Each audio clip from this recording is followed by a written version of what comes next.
राधे राधे दोस्तों, आप सभी का स्वागत है हमारे चैनल दिव्य हिंदू कथा में। चलिए आज सुनते हैं रक्षाबंधन की कहानी। रक्षाबंधन, जिसे राखी के नाम से भी जाना जाता है, भारत का एक प्रमुख त्योहार है। यह भाई बहन के पवित्र रिश्ते का प्रतीक है। इस दिन बहन अपने भाई की कलाई पर राखी बांधती है और उसकी लंबी उम्र व खुशहाली की कामना करती है। बदले में भाई अपनी बहन की रक्षा करने का वचन देता है। यह त्योहार इस त्योहार की कई पौराणिक और ऐतिहासिक कथाएं हैं, जिनमें से महाभारत काल की कथा विशेष रूप से प्रसिद्ध है। कहानी महाभारत के समय की है। श्री कृष्ण के मामा का नाम श्रुतिदेव था। लंबे समय तक तपस्या और प्रार्थना के बाद उन्हें पुत्र रत्न की प्राप्ति हुई, जिसका नाम शिशुपाल रखा गया। लेकिन जन्म से ही शिशुपाल बीमार और कमजोर था। उसकी हालत इतनी गंभीर थी कि उसके जीवन पर संकट मंडरा रहा था।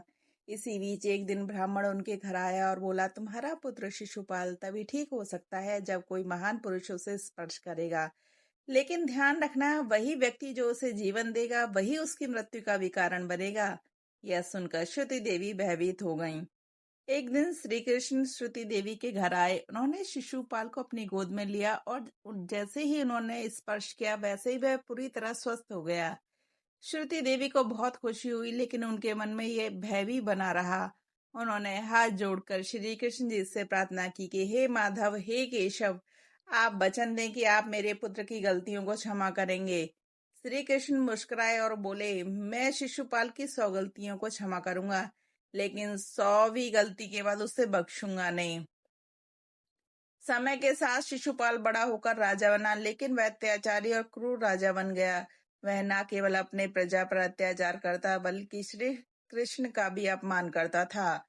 श्री कृष्ण अपनी वचनबद्धता के कारण उसकी 100 गलतियों को माफ करते रहे। लेकिन एक बार सभा में शिशुपाल ने इतना बड़ा अपराध किया कि उसे श्री कृष्ण को अपमानित करते हुए कहा, लोगों को सताना भगवान कृष्ण को जानने से बेहतर है। यह सुनकर श्री कृष्ण का क्रोध फूट पड़ा। उन्होंने अपना सुदर्शन चक्र उठाया और एक ही बार में शिशुपाल का अंत कर दिया। शिशुपाल का वध करते समय श्री कृष्ण की उंगली में चोट लग गई और रक्त बहने लगा। वहां उपस्थित लोग इधर उधर पट्टी ढूंढने लगे। तभी पास में खड़ी द्रौपदी, जिन्हें श्री कृष्ण अपनी बहन मानते थे, उन्होंने तुरंत अपने आंचल से कपड़े का एक टुकड़ा फाड़ा और श्री कृष्ण की उंगली में बांध दिया। श्री कृष्ण द्रौपदी के स्नेह और त्याग से भावुक उठे।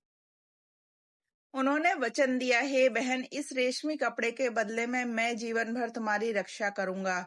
जब भी तुम संकट में होगी मैं तुम्हारी रक्षा के लिए अवश्य उपस्थित होऊंगा। महाभारत के दौरान जब द्रौपदी का चीरहरण हुआ और सभा में कोई उनकी रक्षा करने के लिए आगे नहीं आया, तब श्री कृष्ण ने अपने वचन को निभाया। उन्होंने द्रौपदी की लाज बचाई। इस प्रकार राखी का प्रतीकात्मक महत्व एक भाई द्वारा बहन की रक्षा का वादा भी है। इस घटना के बाद से ही राखी का त्योहार भाई बहन के प्रेम और सुरक्षा के प्रतीक के रूप में मनाया जाने लगा। यह केवल भाई बहन के रिश्ते तक ही सीमित नहीं है, बल्कि यह हर उस संबंध का प्रतीक है जिसे सुरक्षा और विश्वास का भाव हो। आज भी हर साल सावन महीने की पूर्णिमा को बहनें अपने भाइयों की कलाई पर राखी बांधती हैं और भाई अपनी बहनों को रक्षा का वचन देते हैं। रक्षाबंधन का त्योहार सिर्फ एक रस्म नहीं है, बल्कि यह प्रेम, विश्वास और त्याग का प्रतीक है। महाभारत काल में श्री कृष्ण और द्रौपदी की इस कथा ने इसे और भी पवित्र बना दिया। आज भी यही कारण है कि आज भी यह पर्व बड़े उत्साह और श्रद्धा के साथ मनाया जाता है। तो दोस्तों, आपको ये कहानी कैसी लगी हमें कमेंट में जरूर बताएं और हमारे चैनल को सब्सक्राइब जरूर करें। राधे राधे दोस्तों।